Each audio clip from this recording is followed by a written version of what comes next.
राज मिस्टी के हाथ और पैरों को ब्लॉक करके उसे जहां तहां चूमने लगा। मिस्टी को चूमते हुए उसने अपने कपड़ों को अपने शरीर से एक एक कर अलग कर दिया। उसके ईगो को सेटिस्फाइड कर रही थी। कुछ ही देर में उन दोनों के कपड़े उन दोनों के शरीर से अलग हो गए। राज ने ब्लैंकेट से खुद को और मिस्टी को कवर किया और फिर मिस्टी के साथ हर रोज की तरह फिर से रहने की हदें पार करता गया। मिस्टी अब इन सबसे काफी ज्यादा तंग आ गई थी। उसने राज के कंधों को पकड़ते हुए कहा, आप राज बहुत हुआ, रुक जाइए। राज, हमारा शरीर और ज्यादा सहन नहीं कर सकता। राज, अब भी हमारा अबॉर्शन हुआ, आप समझते क्यों नहीं? राज हंसते हुए बोलने लगा, अच्छा अबॉर्शन हुआ है, लेकिन वो तो सिर्फ तुम्हारे ख्वाबों में हुआ है ना। फिर कैसे तुम्हारा शरीर इमेजिनेशन में हुए अबॉर्शन को लेकर दुखेगा? राजकुमारी जी, ये कहकर उसके चेहरे पर एक कुटिल मुस्कुराहट करके बोली, राज, आपको आज भी हम और हमारी बातें एक मजाक लगती है ना? तो अपने परिवार के लोगों से पूछिए, डॉक्टर से पूछिए, वो आपको सच बता देंगे। हमने अपने बच्चों को खोया है। राज, हाँ, हमने नाटक किया था कि हम प्रेग्नेंट थे, लेकिन उसके बाद जब हम और आप बिना प्रोटेक्शन के एक साथ हम बिस्तर हुए थे, उसके बाद हमारे गर्भ में एक नन्ही जान पलने लगी थी। राज, और इस बारे में हमें कुछ भी नहीं पता था। उस दिन गलती से हमारा पैर फिसल गया और हमने हमारे बच्चे को खो दिया। हमें हमारे किए की सजा तो उस दिन ही मिल चुकी थी राज, लेकिन अब आप रोज हमें यूं तड़पाकर क्या साबित करना चाहते हैं? राज, और आपको क्या मिलेगा? हम जानते हैं कि आप तकलीफ में हैं। ये सुनकर राज ने उसकी बात को बीच में काटते हुए कहा, मैं तकलीफ में हूँ। जितनी तकलीफ तुम्हारे शरीर को मैंने दी है, वो मेरे दिल में हो रही तकलीफ के बराबर नहीं हो सकती। यहाँ बहुत दर्द होता है मिस्टी। ठीक है। फिर उसने अपने हाथ को अपने चेस्ट पर रखा और वो रुक गया। राज की चेस्ट को चूमते हुए कहा, हम कोशिश करेंगे कि आपका जख्म भर, मगर इससे पहले कि हम आगे बढ़े, आपको हमारा यह चैनल सब्सक्राइब करना पड़ेगा जाए, जिन्हें हम नहीं दिया है। ये सुनकर राज मिस्टी से अलग हुआ और बोला, कोशिश माय फुट। ये कहकर उसने अपने कपड़ों को उठाकर पहनना शुरू किया। अपनी पैंट को पहनकर बेल्ट लगाते हुए उसने एक बार बिस्तर पर लेटी मिस्टी को दिखा, जिसका शरीर कपड़ों से नहीं बल्कि उसके लिए लाल नीले निशाने से ढका हुआ था। राज ने फिर ब्लैंकेट को उठाकर मिस्टी के शरीर पर डाल दिया। मिस्टी की आंखों से कतरा कतरा आंसू बहने लगे। अब मिस्टी के आंसू राज को कमजोर नहीं बना सकते थे। वो पहले ही अपने बच्चों को खोने का नाम सुनकर कमजोर हो चुका था। उसने मिस्टी से कहा, एक तो तुमने पहले नाटक किया था और फिर भगवान ने तुम्हारे इस नाटक को सच कर दिया। नियति ने भी तुम्हारा खूब साथ दिया है तुम्हारा, मगर अफसोस ये तुम्हारा सच पहले ही बाहर आ गया। ये सुनकर मिस्टी के चेहरे पर एक फीकी स्माइल तैयार गई और उसने कहा, नियति को अगर साथ देना होता तो हमारा बच्चा हमसे दूर नहीं होता। राज, ये कहकर मिस्टी ने अपने पेट पर हाथ रख लिया। राज की नजरों ने मिस्टी के हाथ को फॉलो किया, जो कि अभी मिस्टी के पेट पर था। राज ने फिर अचानक अपनी फेरी और बेडरूम से बाहर चला गया। राज लिविंग हॉल के सोफे पर आकर बैठ गया। अचानक उसे एंट्रेंस से आरोही कुमार और धानी आते हुए दिखाई दिए। राज सोफे से उठा तो और उनके पास गया। धानी खुश होते हुए चिल्लाई, राज भैया। राज ने मुस्कुराते हुए धानी को गोद में उठा लिया। कुमार ने अपनी भौहें चढ़ाते हुए कहा, राज, यहाँ तुम मजे से अपनी वाइफ के साथ टाइम स्पेंड कर रहे हो। तुम्हें पता भी है वहां रावत विला में कितना बड़ा हादसा हुआ था? राज हैरान रह गया और बोला, क्या क्या, किसी को चोट तो नहीं आई? आरोही ने मुस्कुराते हुए कहा, नहीं राज, वो तब तक हमें बचाने आ गए थे। तभी आरोही के पीछे से कुमार ने राज को कुछ इशारा किया। राज ने कहा, मामी जी, आप दोनों रेस्ट कीजिए, मुझे अभी अपने भाई से कुछ बात करनी है। ये कहकर राज ने मिस्टी को सोफे पर बैठाया और बोला, जो तुम्हें खाना हो बस सैफ से बोला देना। ये कहकर फिर वो कुमार के साथ चला गया। कुमार ने उसे आरोही और धानी से दूर जाकर घर के नौकर और अनिका जी पर हुए जानलेवा अटैक के बारे में बताया। ये सुनकर राज काफी ज्यादा परेशान हो गया। उसने कुमार के कंधे पर हाथ रखकर कहा, क्या मम्मी जी माँ ठीक हैं? ये सुनकर कुमार बोला, हाँ भाई, लेकिन हमें कम से कम नानी माँ से मिलने तो जाना चाहिए ना। लेकिन ध्यान रहे इस बारे में मामी जी को कुछ ना पता चल पाए। मामा जी ने स्ट्रिक्टली मुझे मना किया है। ये सुनकर राज ने कहा, ठीक है, आज मैं हॉस्पिटल चला जाऊंगा। ये सुनकर कुमार बोला, क्या तू अभी भी घर नहीं आएगा? राज ने कहा, नहीं भाई, मैं अभी कुछ समय के लिए अकेला रहना चाहता हूँ। इस बार कुमार बोला, ताकि तू छोटू को परेशान कर पाए। राज ने कहा, छोटू कौन? छोटू कुमार बोला, तुम्हारी बीवी और कौन? मैं उसे ही प्यार से छोटू बोलता हूँ। इस पर राज ने अपनी आंखों को सिकोड़ लिया। फिर वो मुड़कर धानी के पास गया। वहां उसने आरोही को नहीं देखा तो उसने धानी से पूछा, मम्मी जी कहाँ हैं? धानी बोली, मम्मा तो मिस्टी दीदी को ढूंढने गई है। राज ने अचानक मिस्टी को अपनी गोद में उठाया और अपने बेडरूम की ओर बढ़ गया। उसके बेडरूम का दरवाजा खुला हुआ था और आरोही बिस्तर पर बैठी थी। मिस्टी ने इस वक्त पूरे कपड़े पहने हुए थे और वो आरोही के गले लगाकर रो रही थी। ये देखकर राज को मिस्टी पर गुस्सा आया। आरोही ने मिस्टी की पीठ पर हाथ फिर आते हुए कहा, मिस्टी, तुम्हें अब और किसी की परवाह करने की जरूरत नहीं है। अब तुम अपने भाई के साथ रह सकती हो। तुम्हें राज के पास रहने की जरूरत नहीं है और उसे सच्चाई साबित करने की भी जरूरत नहीं है।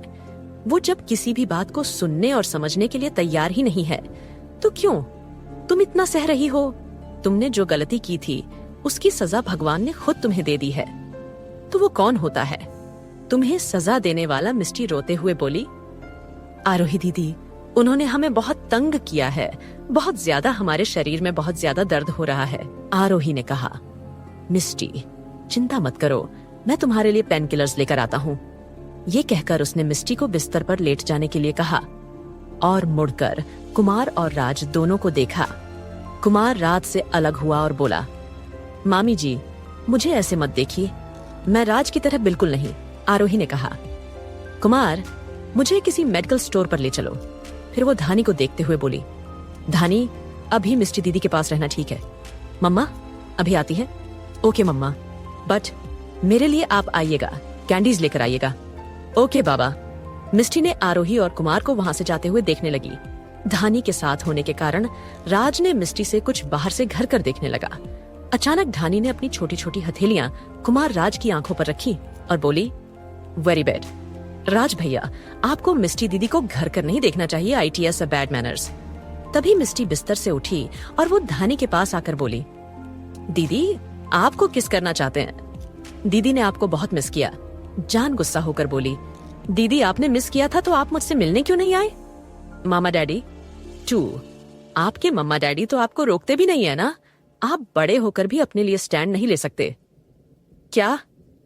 धानी की बात सुनकर मिस्टी के होठों पर एक हंसी नजर आने लगी। वही आरोही कुमार के साथ मेडिकल स्टोर पर पहुंची। उसने वहां से कुछ पेन किलर लिए और साथ में प्रेगनेंसी पिल्स भी। फिर उसने दूसरे शॉप से कैंडीज ली। फिर वो आकर कार में बैठ गई। चले मामी जी? कुमार ने पूछा तो आरोही ने हाँ में गर्दन हिला दी। ओबेरॉय हाउस पहुंचकर आरोही ने मिस्टी को प्रेगनेंसी पिल्स और साथ में पेन किलर लेने के लिए कहा। फिर उसने कैंडीज धानी के हाथ में थमा दी। आरोही ने कहा, मिस्टी, तैयार हो जाओ, तुम हमारे साथ चल रही हो। राज खामोश है, कहाँ नहीं आ रही थी? मैं नहीं जाना चाहती। ये सुनकर आरोही हैरान रह गई। उसने कहा, मिस्टी, सोच लो, क्या तुम राज के पास रह पाओगे? ये सुनकर मिस्टी ने हाँ में सर हिला दिया। आरोही ने कहा, खैर, अब जब तुमने फैसला ले लिया है, तुम्हें कुछ नहीं कह सकती, मगर अपना ध्यान रखना। और राज, खबरदार, अगर फिर से मिस्टी को टॉर्चर किया तो। राज ने अपना सर हिलाया। कुछ देर में आरोही वापस रावत विला के लिए निकल गई। रावत विला पहुंचते ही उसे सौम्या मिली। सौम्या आरोही के गले लगी। फिर उसने आरोही के हाथ पैरों को पकड़कर पूछा, आरोही, कहीं तुम्हें चोट तो नहीं आई?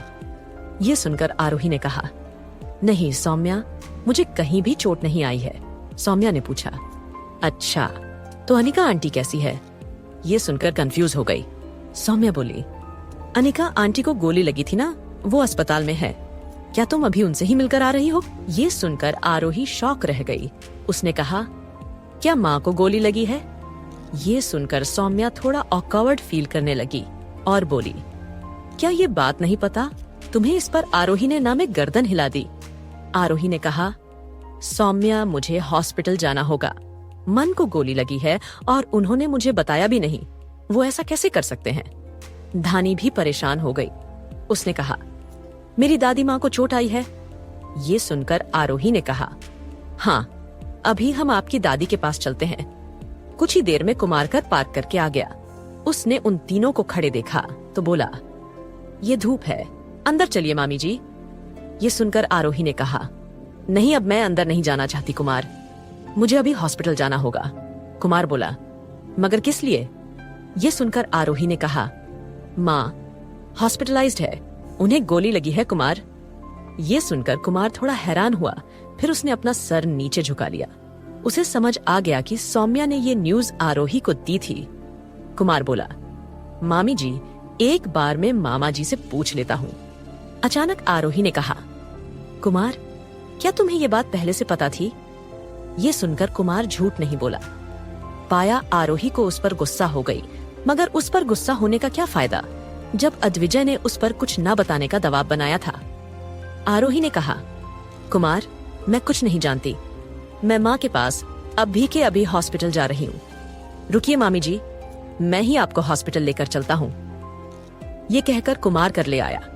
आरोही के साथ सौम्य भी कार में आकर बैठ गई।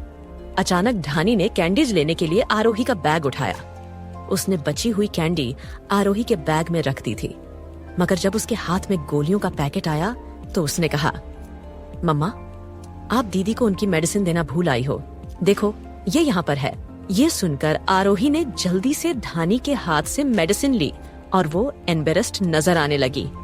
सौम्या ने कंफ्यूज होकर पूछा, आरोही, ये किस चीज की दवा है? ये सुनकर आरोही ने कहा, मैंने मिस्टी के लिए पैन किलर दवाइयां ली थी। मैं ओबेरॉय हाउस ही गई थी पहले, जहां मुझे मिस्टी की हालत के बारे में पता चला, मगर वो मेरे साथ आने के लिए तैयार ही नहीं थी, इसलिए मैं बस उसे पेन किलर देकर आग आ गई। अचानक सौम्या बोली, तुम उसे कौन सी पेन किलर देकर आ गई हो? ये तो तुम्हारे बैग में है। ये सुनकर आरोही धीमी आवाज में बोली, मैंने उसको तो पेन किलर्स दे दी है, मगर ये मेरे लिए है। ये सुनकर सौम्या को सब कुछ समझ गया और वो मुस्कुराते हुए बोली, अच्छा, तो ऐसी बात है। फिर उसने धीमी आवाज में आरोही के कान के पास झुकते हुए कहा, आरोही, तुम दोनों के बीच सब सही हो गया है, मैं तुम्हारे लिए खुश हूँ। ये सुनकर आरोही ने कहा, कुछ क्या ठीक हुआ है? हर बार वो कुछ ना कुछ ऐसा कर देते हैं जिससे कि आखिर में मैं डिसअपॉइंट हो जाती हूँ। माँ को गोलियां लगी है ना, जाने माँ कैसी होगी, मगर उन्होंने मुझे इस बारे में कुछ भी नहीं बताया। सौम्या बोली, फिर तो उन्होंने तुम्हें ये भी नहीं बताया होगा कि तुम्हारे घर के शहर और कुछ नौकर नौकरानियां भी मर चुके हैं। ये सुनकर आरोही का मुंह हैरानी से खुल गया तो सौम्या ने सिर नीचे किया और बोली, लगता है इतने सारे राज खुलने खोलने के बाद अद्विजय जी मुझे ही इस दुनिया से ना उड़ा दे। इस बार सौम्या को छेड़ते हुए बोली, और क्या तुम्हारे मृत्युंजय जी ऐसा होने देंगे? वो तुम्हारे लिए कितने प्रोटेक्टिव हैं। ये सुनकर सौम्या शर्माने लगी और बोली, हाँ वो तो है, मैं कितनी बड़ी हो गई हूँ, मगर वो फिर भी मुझे पढ़ाने के लिए तैयार है। मुझे तो लगा था कहीं उनकी सोच संकुचित तो नहीं होगी, मगर ऐसा बिल्कुल भी नहीं है। कुछ ही देर में वो सभी हॉस्पिटल पहुंच गए और अनिका जी से ढानी ने भी जाकर अपनी दादी माँ को गले लगा लिया। अनिका जी कमजोर आवाज में बोली, लग नहीं था अपनी प्यारी पोती को मैं दोबारा देख पाऊंगी। धानी इधर आओ। ये कहकर उन्होंने धानी के माथे को चूम लिया। अचानक वो आरोही से बोली, आरोही बेटा प्लीज मेरा एक काम कर देना, मैं अभी ठीक नहीं हूँ, क्या तुम मेरे स्टोर को रन करने में अपराजिता की मदद कर सकती हो? ये सुनकर आरोही ने कहा, हाँ माँ, मैं आपके लिए कोशिश करूंगी। अनिका जी से मिलकर आरोही रावत विला के लिए निकल गई। उसने रात का डिनर बनाया और अद्विजय के आने का इंतजार किया। अद्विजय जब आया तो उसने जाकर अद्विजय की गर्दन की ताई पड़ी और उसे डीले कर करके बोली, आ गए आप? ये सुनकर अद्विजय बोला, ऑफ कोर्स, क्या तुम्हें मैं दिखाई नहीं दे रहा हूँ? ये सुनकर आरोही झेप गई और बोली, डिनर कर लीजिए। बाकी सब कहाँ हैं? आरोही ने कहा, कुमार अपने दोस्तों के साथ कहीं गया है और धनिया भी। ये उनका अद्विजय हैरान हुआ और बोला, क्या वो अभी सो गई है? ये सुनकर आरोही ने हाँ में गर्दन हिलाई। आरोही ने अद्विजय को डिनर सर्व किया। अचानक अद्विजय ने अपने पॉकेट से रूमाल निकाला तो उसकी पॉकेट से प्रोटेक्शन का एक बॉक्स निकलकर गिर गया, जिसे देख आरोही के गाल शर्म से लाल हो